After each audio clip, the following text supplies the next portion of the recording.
الانعام میں بھی وہی مضمون ہے اور اس کی کچھ باقی شقوں کا بیان ہے، لیکن سورۃ الانعام میں سورۃ المائدہ کی بنسبت دلائل زیادہ ہیں۔ قرآن کریم میں ایک بات سمجھ لیجئے کہ اللہ تعالیٰ نے جو اپنی وحدانیت پر دلائل پیش کیے ہیں نا، وہ 3 قسم کے ہیں۔ نمبر 1 دلائل عقلیہ، نمبر 2 دلائل نقلیہ، اور نمبر 3 دلائل وحیہ۔ چونکہ لوگوں نے جو اعتراض کیے تھے وہ اعتراض بھی 3 قسم کے تھے۔ ایک اعتراض یہ تھا اجعل الآلہۃ الہا واحدا ان ھذا لشیء عجاب، کہ سارے معبودوں کو چھوڑ کر ایک اللہ ہی کو معبود بنا لیں، بڑی عجیب بات ہے، یہ عقل میں نہیں آتی۔ جنہوں نے عقلی اعتراض کیا ان کے جواب میں اللہ تعالیٰ قرآن مجید میں عقلی دلائل ارشاد فرماتے ہیں۔ مثلا یہ آسمان، یہ زمین، یہ کائنات کے رنگ ڈھنگ، یہ تمہارا عقل مانتا ہے کہ اللہ نے اکیلے بنا لیے، تو یہ بات تمہارا عقل کیوں نہیں مانتا کہ اللہ ہی تمہاری حاجتیں پوری کر سکتا ہے، اللہ ہی تمہاری عبادت کے لائق ہے۔ دوسرا اعتراض یہ تھا ما سمعنا بہذا فی الملت الآخرہ، ہم نے یہ مسئلہ پہلے کسی سے نہیں سنا، نیا مسئلہ لے آئے ہو جی، باپ دادا سے نہیں سنا۔ ان کے جواب میں دلائل نقلیہ بیان ہوئے۔ نقلی کا معنی کسی کی بات نقل کرنا۔ اللہ نے پہلے انبیاء کی باتیں نقل کر کے قرآن میں بیان کی، پہلی کتابوں کی باتیں نقل کر کے بیان کی، اور بتایا تم کہتے ہو ہم نے نہیں سنا، یہ تمہاری علمی کمزوری ہے، ورنہ یہ مسئلہ تو میرے فلاں فلاں انبیاء بیان کر کے گئے ہیں۔ تیسرا اعتراض یہ ہوتا تھا ائتنا بقرآن غیر ھذا او بدل، کوئی اور قرآن لے آؤ یا اس کو تھوڑا تبدیل کرو، اس مسئلے کو رہنے دو، کوئی اور مسئلہ بیان کرو، تھوڑا اس میں رد و بدل کرو۔ ان کے جواب میں دلیل وحی آتی ہے، میرے محبوب صلی اللہ علیہ وسلم فاصدع بما تؤمر، جو حکم اللہ آپ کو دے نا آپ نے اسی کو بیان کرنا ہے، ان کی بات نہیں ماننی آپ نے۔ تو یہ 3 قسم کے اعتراضات ہوتے تھے، اللہ نے 3 قسم کے جوابات دیے۔ سورۃ الانعام میں یہ تینوں دلائل موجود ہیں۔ بات شروع ہوتی ہے دلیل عقلی سے، الحمدللہ الذی خلق السماوات والارض، سب تعریفیں اللہ کے لیے ہیں جس نے آسمانوں کو بنایا، زمین کو بنایا، اندھیروں کو بنایا، اجالوں کو بنایا، تمہیں مٹی سے بنایا، وَهُوَ اللَّهُ فِي السَّمَاوَاتِ وَفِي الْأَرْضِ يَعْلَمُ سِرَّكُمْ وَجَهْرَكُمْ، وہی اللہ ہے، وہی معبود ہے، الہ ہے، آسمانوں میں بھی زمین میں بھی، وہی تمہارے راز کو بھی جانتا ہے اور تمہاری اعلانیہ باتوں کو بھی جانتا ہے۔ ساتھ ساتھ ان کو ڈرایا بھی، تم سے پہلے کئی لوگوں جو زمین میں آئے بڑے مضبوط تھے لیکن آخر برباد ہو گئے۔ اس کے بعد اللہ تعالیٰ نے منکرین کا ایک اعتراض اور اس کا جواب۔ اعتراض ان کا یہ تھا بشر نبی کیسے بن گیا جی، نبی تو فرشتہ ہونا چاہیے۔ اللہ تعالیٰ فرماتے ہیں وَلَوْ جَعَلْنَاهُ مَلَكًا لَجَعَلْنَاهُ رَجُلًا، اتنی بات تو سوچو، اگر ہم فرشتہ کو رسول بنا کر بھیج دیں تو لا محالہ اس کو انسانی صورت میں بھیج دے۔ ظاہر بات ہے فرشتہ اپنی اصلی حالت میں آتا تو سارے ڈر کے ہی بھاگ جاتے، تم نے بات کیا سننی تھی، تو لا محالہ انسانی صورت میں فرشتہ آتا، وَلَلَبَسْنَا عَلَيْهِمْ مَا يَلْبِسُونَ، پھر بھی تمہارے اوپر وہی شبہ ہوتا جو اب شبہ ہے۔ اس لیے یہ اعتراض کرنا چھوڑو اور اللہ تعالیٰ کی نبی کی دعوت توحید کو تسلیم کرو۔ آگے اللہ تعالیٰ اپنی توحید پر ایک اور دلیل بیان فرماتے ہیں آیت نمبر 17 میں، وَإِيَمْسَسْكَ اللَّهُ بِضُرٍّ فَلَا كَاشِفَ لَهُ إِلَّا هُوَ، اللہ کی توحید تو مانو، اس لیے اگر اللہ تمہیں کوئی دکھ پہنچانا چاہے ساری کائنات مل کر اس کو دور نہیں کر سکتی۔ وَإِيَمْسَسْكَ بِخَيْرٍ فَهُوَ عَلَىٰ كُلِّ شَيْءٍ قَدِيرٌ، اور اگر وہ آپ کو کوئی خیر دینا چاہے وہ اس پر بھی قادر ہے، اس کی خیر کو بھی کوئی روکنے والا پیدا نہیں ہوا۔ اللہ تعالیٰ فرماتے ہیں یہ جو اب نہیں مانتے نا، قیامت کا دن ہوگا تو ایک حرکت یہ بھی کریں گے، کہیں گے واللہ ربنا ما کننا مشرکین، آیت نمبر 23 میں ہے جی، اللہ کی قسم ہم نے دنیا میں شرک کیا ہی کوئی نہیں۔ اللہ فرماتے انظر کیف کذبوا علی انفسہم، دیکھ میرے پیغمبر اب کس طرح جھوٹ بولتے ہیں، جب میری آیتیں گئی تھیں تب مانتے نہیں تھے اور اب سمجھتے ہیں شاید جھوٹ چل جائے گا ہمارا۔ رب کی بارگاہ میں بھلا کون جھوٹ چلا سکتا ہے اور کیسے چلا سکتا ہے؟ اب ان کا ایک بار بار مطالبہ یہ ہوتا تھا، یہ پہاڑ جو ہیں سونے کے بناؤ، یہاں سے ندیاں جاری کرو، یہ کرو تب ہم مانیں گے، اس قسم کے مطالبے ہوتے تھے۔ حالانکہ معجزے تو اللہ نے بہت دکھائے۔ پھر آپ صلی اللہ علیہ وسلم چونکہ بڑے رحیم و کریم تھے، آپ کے دل میں یہ خواہش ہوتی چلو جس طرح یہ کہہ رہے ہیں اللہ کے لیے کون سا مشکل ہے، اللہ پہاڑوں کو سونے کا بنا سکتا ہے تو اللہ بنا دے تاکہ جناب یہ مان جائیں۔ اللہ نے فرمایا میرے نبی یہ ماننے کے لیے نہیں کہہ رہے، ان بے ایمانوں نے خواہ مخواہ کوئی نہ کوئی اعتراض کرنا ہے، ورنہ انہوں نے معجزے تھوڑے تو نہیں دیکھے۔ اور پھر اللہ نے دو ٹوک بتایا کہ اب اور کوئی معجزہ ان کو ملنے والا نہیں۔ وَإِنْ كَانَ كَبُرَ عَلَيْكَ إِعْرَاضُهُمْ فَإِنِ اسْتَطَعْتَ، آیت نمبر 35 میں، اے میرے محبوب اگر آپ کو گراں گزرتا ہے کہ یہ کیوں نہیں مانتے، کوئی اور معجزہ ہونا چاہیے، تو اگر آپ یوں کر سکتے ہیں ان تبتغی نفقا فی الارض اور سلما فی السماء، زمین میں کوئی سرنگ نکالیں یا آسمان پر کوئی سیڑھی لگائیں، کوئی لے آئیں معجزہ، ہم نے اور معجزہ نہیں دینا۔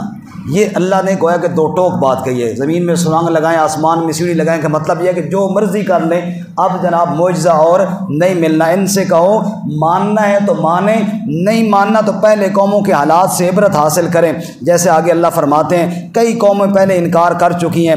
فلما نسوا ما ذکروا بھی فتحنا علیہم ابواب کل شیء، پہلے ہم نے ان کو چھوٹے چھوٹے عذاب دے کر سمجھانے کی کوشش کی کہ شاید ٹھوکر لگے تو سنبھل جائیں، لیکن جب نہ سنبھلے پھر ہم نے ان کو فراوانیاں دی، یہاں تک کہ جب وہ خوب دنیا کی لذتوں میں اندھے اور مست ہو گئے، رب کو بھلا دیا، تو پھر کیا ہوا؟ اخذناہم بغتۃ فاذا ہم مبلسون فقطع دابر القوم الذین ظلموا والحمد للہ رب العالمین، پھر میرا عذاب آیا اور ظالموں کی جڑ کاٹ کے رکھ دی، اور کہو سب تعریفیں کس کے لیے ہیں؟ اللہ رب العزت کے لیے۔ پھر آگے اللہ نے بڑا پیارا جواب سمجھایا، یہ جو کہتے ہیں نا کہ سونے کا بناؤ، یہ کرو وہ کرو، آپ ان کی باتوں میں نہ آئیں اور پریشان نہ ہوں، بلکہ آپ ان کو کہیں قل لا اقول لکم عندی خزائن اللہ، ان کو جواب بھی ہے اور ہمارے عقیدے کی اصلاح بھی ہے جی۔ آیت نمبر 50، کہہ دے میرے محبوب صلی اللہ علیہ وسلم لا اقول لکم عندی خزائن اللہ، میں نے یہ تو آج تک تو میں نہیں کہا کہ اللہ کے خزانے میری مٹھی میں ہیں، یہ بات تو میں کہوں تو تب مطالبہ کرو نا، میں نے کہا بھئی سارے اللہ کے خزانے میری مٹھی میں ہیں، آپ کہیں پھر پہاڑوں کو سونے کا بناؤ، میں نے آج تک یہ دعویٰ نہیں کیا۔ اگر میرا یہ دعویٰ ہوتا پھر تمہارا یہ مطالبہ صحیح ہوتا، میں تو کہتا ہوں رب کے خزانے تو رب کی مٹھی میں ہیں۔ رب کے خزانے کس کی مٹھی میں ہیں؟ اللہ کی مٹھی میں ہیں۔ نمبر 2، تم کہتے ہو قیامت کب آئے گی، عذاب کب آئے گا، ولا عالم الغیب، نہ میں نے غیب دان ہونے کا دعویٰ کیا۔ میرے بھائی دین سیکھنے سکھانے کا نام ہے، سمجھنے سمجھانے کی چیز ہے، جھگڑے کا نام دین نہیں، کسی پہ طنز کرنے کا نام دین نہیں۔ یہ قرآن پاک کی آیت نمبر 50 آپ دیکھیے کتنا واضح ہے، رب کے خزانے بھی میرے پاس نہیں اور میں غیب بھی نہیں جانتا۔ لا عالم الغیب، غیب جاننے والا کون ہے؟ اللہ ہی کی ذات ہے۔ ولا اقول لکم انی ملک، میں نے یہ دعویٰ بھی نہیں کیا کہ میں فرشتہ ہوں، میں نے آج میں بھی یہ کہتا ہوں میں انسانوں میں سے ہوں۔ پھر انہوں نے کہا نہ تو اللہ کے خزانے آپ کے پاس، نہ آپ غیب دان ہونے کا دعویٰ کرتے ہیں، نہ آپ فرشتہ ہونے کا دعویٰ کرتے ہیں، پھر ہم میں اور تم میں فرق کیا رہا؟ فرمایا فرق میں بتاتا ہوں، ان اتبع الا ما یوحی الی قل هل یستوی الاعمی والبصیر، فرق اتنا ہے جتنا اندھے میں اور دیکھنے والے میں فرق ہوتا ہے۔ میری طرف اللہ کی وحی آتی ہے اور تمہاری طرف اللہ کی وحی کوئی نہیں آتی۔ میں دیکھتا ہوں رب کی وحی سے دیکھتا ہوں اور تمہاری طرف اللہ کی وحی کوئی نہیں آتی، یہ بہت بڑا فرق ہے نا۔ اب انہوں نے کہا اچھا یہ جو آپ کی محفل میں غریب لوگ بیٹھے ہوتے ہیں، یہ بلال قسم کے غلام، کیا ہم اتنے وڈیرے سردار آ کر ان کے ساتھ بیٹھیں گے؟ ان کو تو اپنی محفل سے اٹھاؤ نا، پھر چلو کوئی بیٹھنے کی بات سوچتے ہیں۔ سبحان اللہ، رب نے فرمایا وَلَا تَطْرُدِ الَّذِينَ يَدْعُونَ رَبَّهُمْ بِالْغَدَاةِ وَالْعَشِيِّ، میرے محبوب یہ جو صبح و شام میری سچی پکار کرنے والے فقیر بیٹھے ہیں نا آپ کی محفل میں، ان کو آپ نے اپنی محفل سے نہیں اٹھانا، فتطردہم فتکون من الظالمین، اگر آپ نے اٹھایا تو میں اللہ آپ سے ناراض ہو جاؤں گا۔ ان سے کہو بیٹھنا ہے تو ان غریبوں کے ساتھ بیٹھو، نہیں بیٹھنا تو جاؤ اپنا کام کرو۔ تم کوئی احسان کرتے ہو کہ ایمان لاؤ گے اللہ پر؟ نہیں، اللہ تعالیٰ کی ہاں عزت ہے تو ان غریب ایمان والوں کی عزت ہے، کہو سبحان اللہ۔ اور پھر آگے اللہ نے کیا کمال فرمایا، وَإِذَا جَاءَكَ الَّذِينَ يُؤْمِنُونَ بِآيَاتِنَا فَقُلْ سلام علیکم۔ اے میرے محبوب صلی اللہ علیہ وسلم، یہ کہتے ہیں یہ غریب ہیں، یہ کہتے ہیں بلال کے ساتھ ہم نہیں بیٹھتے، صہیب کے ساتھ نہیں بیٹھتے، فلاں کے ساتھ نہیں بیٹھتے، یہ جناب ہم بڑے شان والے ہیں۔ رب کہتا ہے تمہاری میرے ہاں کوئی عزت نہیں، یہ جو غریب ایمان والے ہیں نا ان کی اتنی عزت ہے میرے پیغمبر، جب یہ تیرے پاس آئیں فقل سلام علیکم، ان کو میری طرف سے سلام پیش کر دیا کرو۔ سبحان اللہ، یہ طلباء فقراء کی عزت بڑی ہے میرے بھائی، فرشتے ایویں نہیں پر بچھاتے ان کے نیچے، رب نے ان کے مقام جو عطا فرمایا ہے وہ باقی دنیا والوں کو اللہ نے مقام نہیں عطا فرمایا۔ خیر، اس کے بعد آگے اللہ تعالیٰ فرماتے ہیں، یہ کہنے لگے اچھا پھر کوئی صلح نہ کر لیں۔ صلح کیا کرنی ہو نامرادو، صلح یہ کرتے ہیں ایک آدھ دن آپ ہمارے معبودوں کی پکار لیا کریں، پھر ہم اللہ کی عبادت کریں گے، چلو لے دے کر لیں جناب۔ فرمایا نا، قل انی نہیت ان اعبد الذین تدعون من دون اللہ، جواب دے میرے پاک پیغمبر، مجھے میرے رب نے منع کیا ہے میں اللہ کے علاوہ کسی کی پکار نہیں کروں۔ اچھا پھر بتاؤ، پھر عذاب لے آؤ، پھر عذاب کا آئے گا۔ جواب دیا ما عندی ما تستعجلون بہ ان الحکم الا للہ، جو تم مانگتے ہو میرے پاس نہیں، حکم کس کا چلتا ہے؟ اللہ تعالیٰ کا چلتا ہے۔ کب آئے گا عذاب؟ فرمایا وَعِندَهُ مَفَاتِحُ الْغَيْبِ، غیب کی چابیاں اللہ کے پاس ہیں، لا يَعْلَمُهَا إِلَّا هُوَ، ان کو رب کے علاوہ کوئی نہیں جانتا۔ ارے میرے رب کے علم کے بارے میں تمہیں کیا بتاؤں، ما تسقط من ورقة إلا يعلمها ولا حبة في ظلمات الأرض ولا رطب ولا يابس إلا في كتاب مبين، درخت سے گرنے والا پتا بھی میرے رب کے علم میں ہے، زمین میں چھپا ہوا دانہ بھی میرے رب کے علم میں ہے، کوئی ذرہ اس کے علم سے باہر نہیں ہے، ہر چیز میرے رب کے علم کے اندر ہے۔ سبحان اللہ۔ اس کے بعد آگے اللہ تعالیٰ فرماتے ہیں، میرے محبوب صلی اللہ علیہ وسلم ان کی حالت یہ ہے جب پھنس جاتے ہیں نا مشکلوں میں پھر میری پکار کرتے ہیں، جب باہر نکل آتے ہیں پھر شرک کرنا شروع کر دیتے ہیں، پھر بھول جاتے ہیں۔ کوئی بات نہیں، کہتے ہیں ہم نے مسئلہ سنا نہیں، ان کو ابراہیم علیہ السلام کا واقعہ سناؤ، کہتے ہیں ملت ابراہیمی پہ ہیں، ان کو سنا میرے محبوب ابراہیم علیہ السلام کا قصہ سنا۔ وَإِذْ قَالَ إِبْرَاهِيمُ لِأَبِيهِ آزَرَ، آیت نمبر 74، جب ابراہیم علیہ السلام نے اپنے باپ آزر سے کہا أَتَتَّخِذُ أَصْنَامًا آلِهَةً، تو بتوں کی پوجا کرتا ہے، تو اور تیری قوم اپنے ہاتھ سے جناب معبود گھڑ کے ان کے سامنے جھکتے ہو۔ توجہ ہے میری طرف سب حضرات کی، سستی تو نہیں ہو رہی، آپ کی سستی دور کرنے کے لیے میں نے تھوڑا سا زور لگایا تھا، لیکن پھر بھی اگر سست ہو جائیں تو اچھی بات نہیں ہے۔ توجہ میری طرف ہے، تھوڑا مل کے بیٹھے، قریب قریب ہو جائیں، انشاءاللہ حرکت میں برکت ہے، دور والے ساتھی نزدیک آ جائیں۔ تو ابراہیم علیہ السلام نے کہا وہ اپنے ہاتھ سے گھڑ گھوڑ کے جناب معبود تیار کرتے ہو۔ مولانا الطاف حسین حالی نے بت پرستوں کے بارے میں کہا تھا، ہم ایسے خداؤں پہ حیران بڑے ہیں جو سنگی مزاج اور دل کے کڑے ہیں، کھڑے ہیں کھڑے ہیں، پڑے ہیں پڑے ہیں، جو ناپو تو بندے خدا سے بڑے ہیں۔ 6 فٹ کا بندہ 2 فٹ کے بت کے آگے جھک رہا ہے اور کہتا ہے یہ میرا معبود ہے، یہ تمہارے معبود ہیں۔ انہوں نے کہا صرف یہ نہیں ہے، یہ سورج بھی ہے، یہ چاند بھی ہے، یہ ستارے بھی ہیں، تھوک دے حساب سے معبودن، کمی کوئی نہیں۔ رب کہتا ہے فلما جن علیہ اللیل رآ کوکبا، جب رات چھائی ستارے دیکھے، خلیل نے فرمایا، ابراہیم خلیل نے، یہ رب ہے؟ ہاں جی۔ جب ستارے ڈوب گئے فرمایا لا احب الآفلین، جو چمکے اور پھر چلا جائے، بیچارہ ڈیوٹی کرنے آیا تھا، ڈیوٹی کر کے جا رہا ہے، یہ کیسے معبود ہے؟ چاند کو دیکھا، کہا یہ رب ہے۔ جب چاند بھی غروب ہوا فرمان لگے نانا رب کوئی اور ہے جو رہنمائی کر رہا ہے۔ جب سورج آیا ہاذا ربی ہاذا اکبر، یہ بڑا رب آ گیا۔ جب سورج غروب ہوا تو کیا فرمایا انی وجہت وجہی للذی فطر السماوات والارض حنیفا وما انا من المشرکین، میں نہ سورج کے سامنے جھکوں گا، نہ چاند کے سامنے جھکوں گا، نہ ستارے کے سامنے جھکوں گا، نہ کسی بت کے سامنے جھکوں گا، بلکہ انی وجہت وجہی للذی فطر السماوات والارض، میرا چہرہ جھکے گا تو کس کے سامنے جھکے گا؟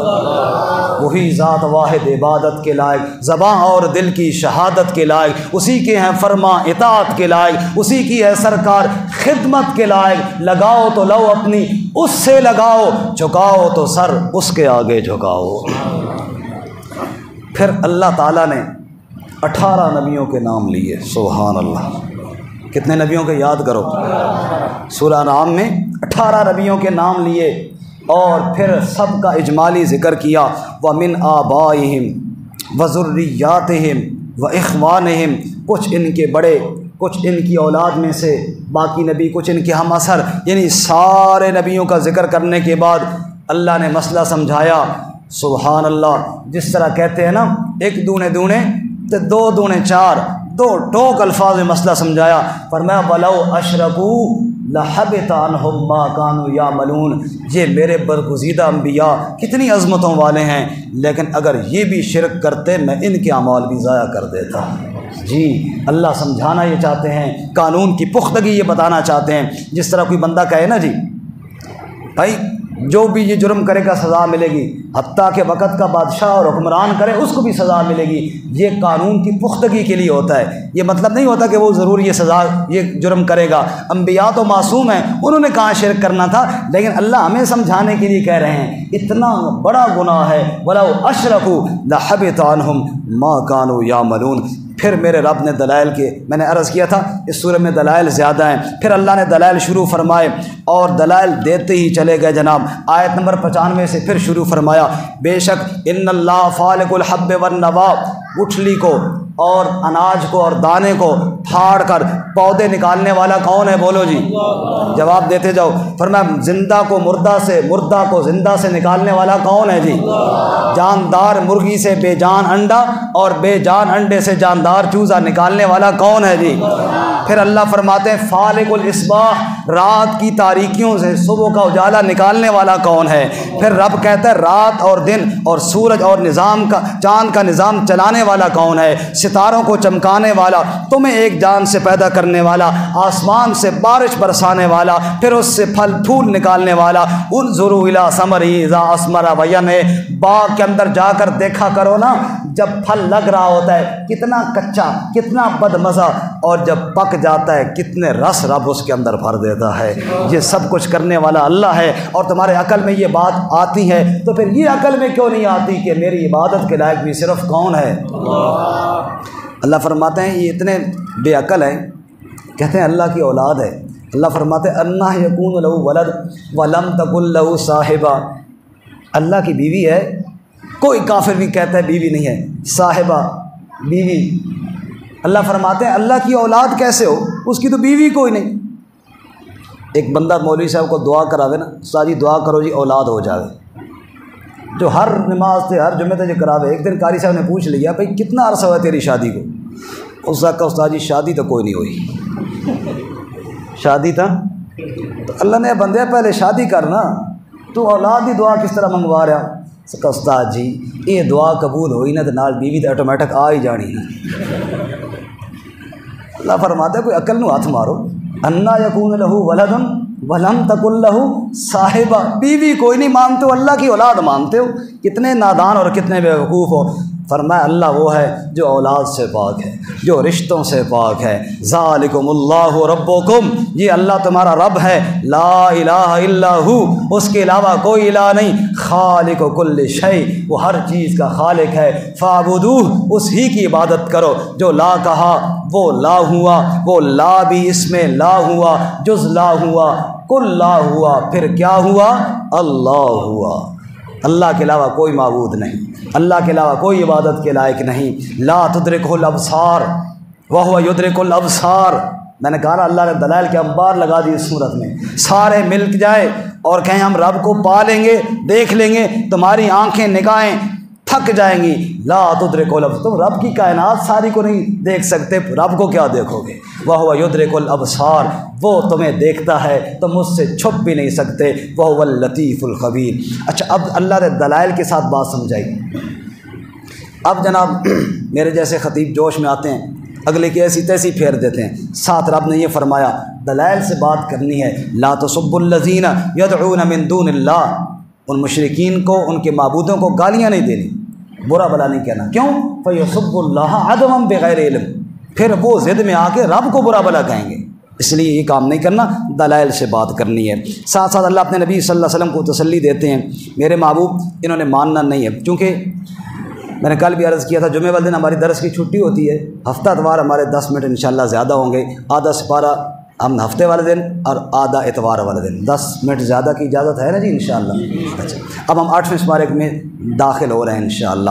اللہ تعالیٰ فرماتا ہے وَلَوْ أَنَّنَا نَزَّلْنَا إِلَيْهِمُ الْمَلَائِكَةَ وَكَلَّمَهُمُ الْمَوْتَى وَحَشَرْنَا عَلَيْهِمْ كُلَّ شَيْءٍ قُبُلًا مَا كَانُوا لِيُؤْمِنُوا، میرے محبوب اتنے ضدی ہیں، اگر ہم فرشتے لے آتے، مردے کھڑے کر کے ان کے سامنے کلام کروا دیتے، جو یہ مانگتے جاتے ہم دیتے جاتے، انہوں نے ماننا پھر بھی کوئی نہیں تھا، ایویں ضد پہ ڈٹے ہوئی ہیں۔ کئی معجزے دیکھ کر منکر نہیں ہو گئے، کہنے لگے جادوگر ہے، انہوں نے پھر بھی یہ کہا، لہٰذا آپ پریشان نہ ہوں۔ اب آئے اس مسئلے کی طرف اتنے دلائل کے بعد، میں نے عرض کیا تھا سورۃ المائدہ میں بھی یہ مسئلہ ہے، حلت اور حرمت کا اختیار اللہ کو ہے، سورہ انعام میں بھی یہی ہے، لیکن سورہ انعام میں پہلے دلائل اللہ نے دیے، جیسے میں نے کچھ آپ کے سامنے عرض کی اس میں سے انبار لگائے اللہ نے دلائل کے۔ اب پھر اللہ مسئلہ بیان کرتے ہیں، جب یہ ساری دلیلیں اس پر ہیں کہ اللہ ہی معبود ہے، اللہ ہی مالک و مختار ہے، پھر اللہ کا حکم سنو، حاکم کا حکم سنو۔ توجہ کرنا، بڑی پیاری بات عرض کرنے لگا ہوں، اللہ نے حکم سنانے سے پہلے حاکم کو سمجھایا۔ حاکم کا پتہ ہو نا، پھر حکم ماننے میں آسانی رہتی ہے۔ رات کے 11 بجے صاحب کی کال آ جائے نا اور کہے یار جلدی آ تیرے ساتھ ضروری کام ہے، تو نوکر بھاگتا ہوا جائے گا، یہ نہیں کہے گا کہ یہ کوئی ٹائم ہے جی، یہ کوئی بات ہے جی، کہے گا صاحب نے بلایا ہے۔ کیوں؟ وہ سمجھتا ہے اس کے مقام کو۔ اور اگر نوکر صاحب کو رات کو فون کرے، اس نے فون اٹھانا ہی نہیں ہے، اور اگر اٹھایا تو 2-4 سنا کے بند کر دینا ہے۔ فرمایا پہلے حاکم کو سمجھو، حکم دینے والا کون ہے؟ وہ حکم دینے والا تمہارا اللہ ہے، سبحان اللہ۔ اب حکم سنو، فَكُلُوا مِمَّا ذُكِرَ اسْمُ اللَّهِ عَلَيْهِ إِن كُنتُم بِآيَاتِهِ مُؤْمِنِينَ، جو حلال جانور اللہ کا نام لے کر ذبح کیے جائیں، جن کو اللہ نے حلال کیا ہے ان کو حلال سمجھو اور ان کو کھاؤ۔ بعض لوگ کہتے ہیں نا او جی مچھلی کھانے سے میرا دل نہیں کرنا، ٹھیک ہے نہیں کھاؤ، لیکن مچھلی کو حلال ضرور سمجھو۔ یہ نہیں کہ جس کو اللہ نے حلال کیا ہے اس کو آپ حلال نہ سمجھو، فلانی چیز میں میرا دل نہیں کرتا نہ کھاؤ، لیکن اس کو جس کو اللہ نے حلال کیا ہے اس کو حلال ضرور سمجھو۔ اللہ کے حلال کردہ چیزوں کو نعوذ باللہ اگر کوئی حرام کہے تو وہ ایمان سے فارغ ہو جائے گا۔ یہ حاکم کا حکم ہے، جن کو اللہ نے حلال کیے ان کو حلال سمجھو۔ اور ساتھ دوسرا مسئلہ بھی بیان کیا، لا تأکلوا مما لم یذکر اسم اللہ علیہ، جن پہ اللہ کا نام نہ لیا جائے، مردار ہو جائیں، وہ حرام ہے، ان کو حرام سمجھو۔ یہ بھی اللہ کا حکم ہے۔ یہ بھی کس کا حکم ہے بولو؟ اللہ تعالیٰ حاکم کے حکم کو پہچانو۔ اس کے بعد آگے جناب آگے چلیں جی، مشرکین کی عمل کو اللہ بیان کرتے ہیں، آیت نمبر ہے جی غالباً 136، وَجَعَلُوا لِلَّهِ مِمَّا زَرَعَ مِنَ الْحَرْثِ وَالْأَنْعَامِ نَصِيبًا، جنہوں نے حاکم کو نہیں سمجھا انہوں نے حکم میں کیسی ٹھوکر کھائی۔ توجہ کرنا، اللہ فرماتے ہیں فصلیں میں اگاتا ہوں، اللہ کے علاوہ کوئی ہے فصلیں اگانے والا جی؟ ایک تنکا بھی کوئی پیدا کر کے دکھائے نا، پالتا ہے بیج کو مٹی کی تاریکیوں میں کون، کون دریا کی موجوں سے اٹھاتا ہے سحاب، کون لایا کھینچ کر پچھم سے بادے سازگار، خاک ہے یہ کس کی اور کس کا ہے یہ نور آفتاب، اور کس نے بھر دی موتیوں سے خوشہ گندم کی جیب، اور موسموں کو کس نے سکھلائی ہوئے انقلاب، یہ سارا نظام چلانے والا کون ہے؟ تو فصلوں میں سے حصہ نکالنا ہے تو کس کے نام پہ نکالنا ہے؟ رب کہتا ہے جاہلوں کو دیکھو، فصلیں میں نے کی، انہوں نے فصلوں میں حصے غیروں کے نکالے اور کہنے لگے ھذا للہ بزعمہم وھذا لشرکائنا، یہ یہ جو دانے ہم نے الگ کیے ہیں نا یہ اللہ کے ہیں اور یہ ہمارے شریکوں کے ہیں۔ رب کہتا ہے کچھ تو فیصلہ کرو، بتاؤ۔ انہوں نے کچھ دانے پیدا کیے جو ان کے نام کے نکال رہے ہیں، اور اللہ فرماتا ہے پھر جہالت اتنی، فما کان للہ فہو یصل الی شرکائہم، جو اللہ کا حصہ نکالتے اس میں سے اگر غیر اللہ کی طرف جاتا تو کوئی پرواہ نہیں، لیکن جو غیر اللہ کا حصہ نکالتے ہاں توبہ توبہ، اے دودھ جڑا یانوی آلاد ہے اے دوسرے پاسے چلا گیا تھا انے ہو جاسو، ایسے ڈراوے دیے ہوئی ہیں۔ اب اللہ فرماتا ہے جو میرے علاوہ کسی اور کے نام کا نکالتے ہیں اس میں بڑی شدت، بڑی سختی، لیکن جو میرے والا حصہ ہے اس کی کوئی پرواہ نہیں۔ اب اس کو میں آسان لفظوں میں یوں سمجھاؤں، فصلیں ہوئیں زمینداروں کی، ابھی بھی گندم کی کٹائیاں جاری ہیں، اللہ سب کی فصلوں کو کامیاب فرمائے، لیکن اس میں سے عشر دینے کی طرف دھیان کوئی نہیں ہے۔ آپ بے شک دیکھ لیجئے کتنے زمیندار ہیں جو عشر دیتے ہیں، آپ کو 90% وہ لوگ ملیں گے جو عشر نہیں دیتے یا دیتے ہیں لیکن پورا نہیں دیتے۔ تو اللہ کہتے ہیں میرا حصہ نکالنے میں پرواہ نہیں کرتے، لیکن جنہوں نے غیر اللہ کے نام پہ نیاز دینی ہو، چاہے 11 تاریخ کو چاہے کسی اور تاریخ کو، وہ مرتے مر جائیں گے، نہ جی دیگ منی ہوئی ہے یہ دینی ہی دینی ہے۔ یہ فرق ہے، اللہ تعالیٰ بتا رہے ہیں کہ سمجھو اور غور کرو، میرے نام پہ حصے میں سستی کر جاتے ہیں اور جناب غیر اللہ کے نام پہ اس میں سستی نہیں کرتے۔ ساء ما یحکمون، کتنا برا فیصلہ کرتے ہیں۔ رب کہتے ہیں کتنا برا فیصلہ کرتے، اتنا احساس نہیں، خالق کو بھلا دیا۔ اللہ، زمیندار بیچارہ ہماری دیہاتوں میں ہم دیکھتے ہیں وہ دانے کی بوری نا گدی کے اوپر لاد کر جا رہا ہوتا ہے، ہم اپنی زبان اس کو کھوتی کہتے ہیں، کھوتی تے لاد کے جا رہا ہوتا ہے بوری، اور جناب جا کر بیچارے نے جیب میں کچھ پیسے بھی ڈالے ہوئی ہیں، بوری بھی دے آ کے دی، اور اس نے جناب دربار تے لنگر پکسی جی وہ بھی دی، اس نے پیسے بھی جو تھے وہ بھی جناب مٹھی میں دیے، اور پھر آ کر وہاں قوالی کی دھن پر دھن رہا ہے اور کہتا ہے خواجہ نہ دے گا تو پھر کون دے گا، ہمیں جو ملے گا یہیں سے ملے گا۔ رب کہتا ہے کتنا بے وقوف ہے، ایک ایک دانے پہ میں نے حفاظت کی، ایک ایک دانے کو زمین سے میں نے باہر نکالا، اور کتنا نادان ہے، کتنا نادان ہے، پھر میرا نام نہیں لیتا، اور جب میں دیتا ہوں دانے میں نے دیے ہیں پھر غیروں کے نام پر دے کر ان کا نام لیتا ہے کہ اس نے ہمیں دیا ہے۔ رب کہتا ہے ساء ما یحکمون، کتنا برا فیصلہ کرتے ہیں، اللہ اس سے محفوظ فرمائے۔ آگے اللہ فرماتے ہیں وَهُوَ الَّذِي أَنشَأَ جَنَّاتٍ مَّعْرُوشَاتٍ وغیرہ معروشات، باغ اللہ نے بنائے، پھل اللہ نے اگائے، آتو حقہ یوم حصادہ، جب حق دینے کی باری آئے اللہ کے نام پہ دیا کرو، اللہ تعالیٰ ہی اگانے والا ہے اس کے نام پہ دیا، عشر نکالا کرو۔ پھر آگے اللہ ان کی تردید کرتے ہیں جنہوں نے اپنی طرف سے کچھ جانوروں کو بھی حرام کیا، فرمایا کوئی حرام نہیں، حرام وہ ہیں جو اللہ نے بتائے ہیں۔ اللہ تعالیٰ نے بتایا ہے مردار حرام، دم مسفوح جو پہلے ہم پڑھ چکے ہیں وہ حرام ہے، ان کو حرام سمجھو۔ اس کے بعد آپ آگے آ جائیں جی آیت نمبر 151 میں، بڑا اہم مقام ہے۔ حضرت عبداللہ ابن مسعود رضی اللہ تعالیٰ عنہ فرماتے ہیں اگر کوئی شخص یہ چاہے کہ میں رسول اللہ صلی اللہ علیہ وسلم کا وصیت نامہ پڑھوں، ان آیتوں کو پڑھے۔ فرمایا قل تعالوا اتل ما حرم ربکم علیکم، او میں تمہیں پڑھ کے سناؤں رب نے کیا حرام کیا ہے، اپنی طرف سے حرام نہ بناؤ، اللہ کے حرام کردہ چیزیں سنو۔ اللہ تشرکوا بہ شیئا، رب نے شرک کو حرام کیا ہے، رب نے شرک کو کیا کیا بولو؟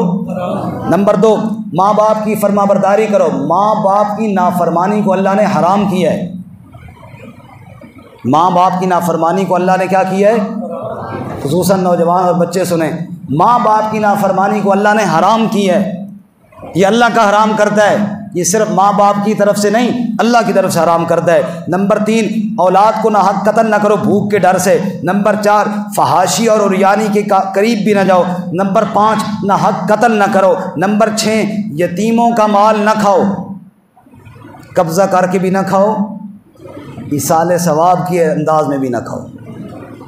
یتیم جناب رہ گئے چھوٹے بچے، کسی نے کسی طرح اڑایا، کسی نے کس طرح، ایک نے جس نے جتنے دا لگیا اس اڑایا، اور ہم نے کیسے اڑایا کہ جناب آؤ پکاؤ اور ہمیں کھلاؤ، ہم مرحوم کے لیے دعا کریں گے۔ جب تک یتیم بچہ بالغ نہیں ہو جاتا اس کا پیسہ مسجد میں دینا جائز نہیں، رسموں میں دینا کہاں سے جائز ہے؟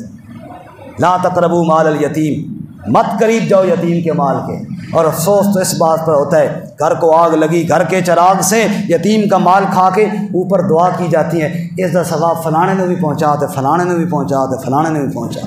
کم بڑا سونا کیتا ہی نا کہ دا ثواب فلانے نے پہنچا، حرام کھا کے اس کا ثواب فلاں کا پہنچا۔ یتیم بچوں کا مال کھانا حرام ہے، بالکل جائز نہیں، جب تک وہ بالغ نہ ہو جائیں، کسی کے لیے جائز نہیں ہے۔ رب کہتا ہے قریب بھی نہ ہو، اس کو اللہ نے حرام کیا ہے، تم کون ہوتے اس کو جائز بنانے والے؟ پھر اللہ کہتا ہے ناپ تول میں کمی نہ کرو، پھر اللہ کہتے ہیں وعدہ خلافی نہ کرو۔ رب کہتا ہے وَأَنَّ هَٰذَا صِرَاطِي مُسْتَقِيمًا، یہ سیدھا راستہ ہے۔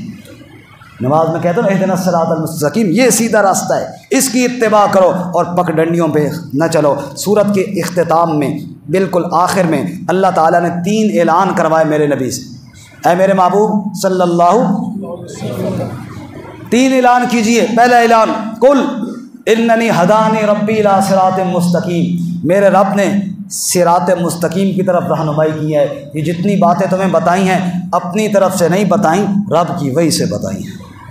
نمبر 2 دوسرا اعلان قل ان صلاتی ونسکی ومحیای ومماتی للہ رب العالمین، میری نماز بھی اللہ کے لیے، میری قربانی بھی اللہ کے لیے، میری زندگی بھی اللہ کے لیے، میری موت بھی اللہ کے لیے، میرا اور کوئی مشن ہی نہیں ہے دنیا میں۔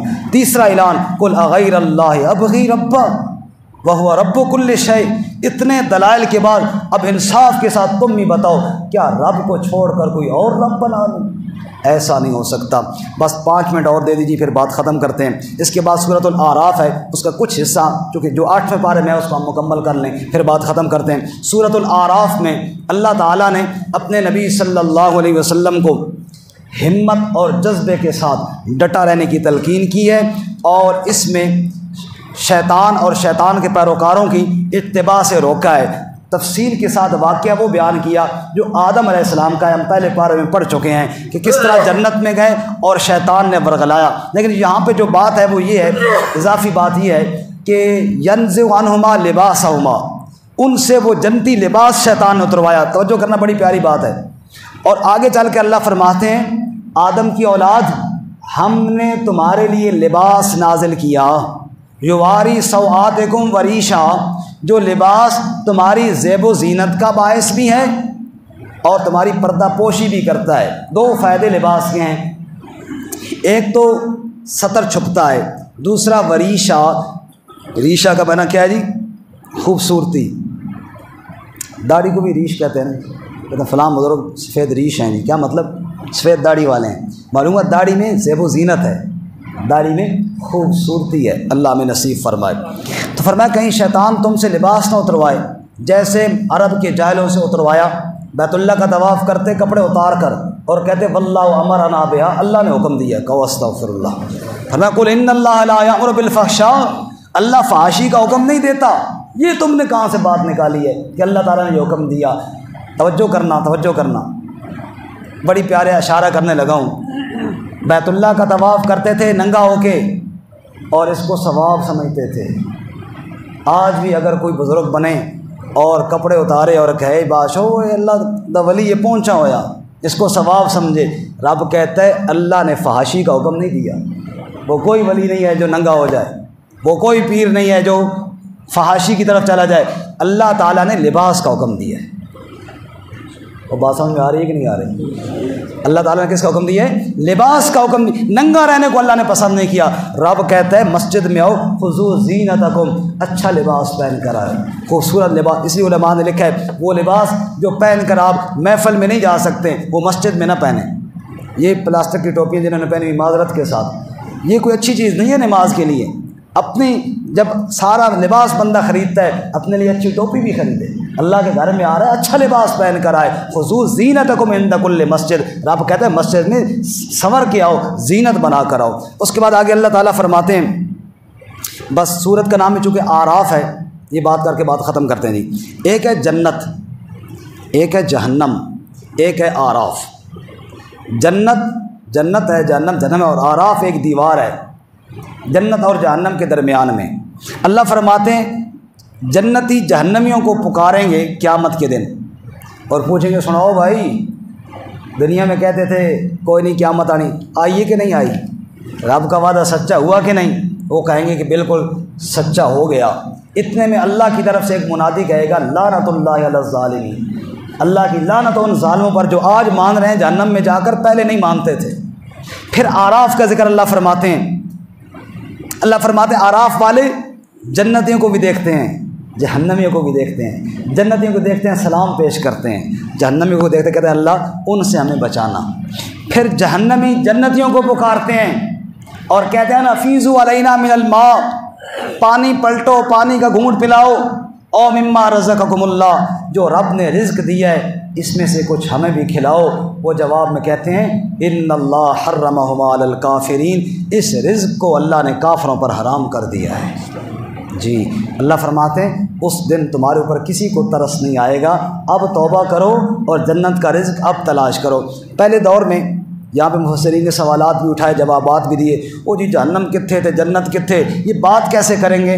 آج کل میرے خیال میں اس سوال کی ضرورت ہی نہیں ہے۔ بندہ انگلینڈ بیٹھا ہوتا ہے، دوسرا ترلائی میں بیٹھا ہوتا ہے، ویڈیو لنک پہ کال ہو رہی ہوتی ہے، جب جہاں دنیا میں ہو سکتا ہے تو وہاں بھی بات ہو جائے گی جیسے اللہ چاہے گے۔ اس بحث میں پڑھنے کی ضرورت ہی کوئی نہیں کہ کیسے ہوگی۔ دوسری بات، آگے اللہ نے پھر دلائل ارشاد فرمائے، آسمان زمین کا خالق اللہ تعالیٰ ہے اور بارش سے پہلے ٹھنڈی ہوائیں وہی چلاتا ہے۔